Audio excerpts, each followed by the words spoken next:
মতো মুখটি যখন ভাসত নয়ন জলে, আদর কইরা মুইছা দিতাম গালে।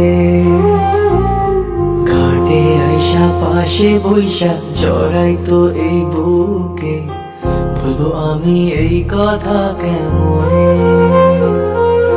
চাঁদের মতো মুখটি যখন ভাসত নয়ন জলে, আদর কইরা মুইছা দিতাম গালে।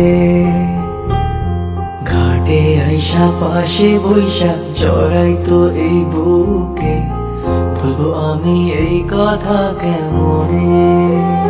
তবে ভালো কেন বাসিলা, স্বপ্ন কেন দেখাইলা, ভালো কেন বাসিলা আমারে। তবে ভালো কেন বাসিলা, স্বপ্ন কেন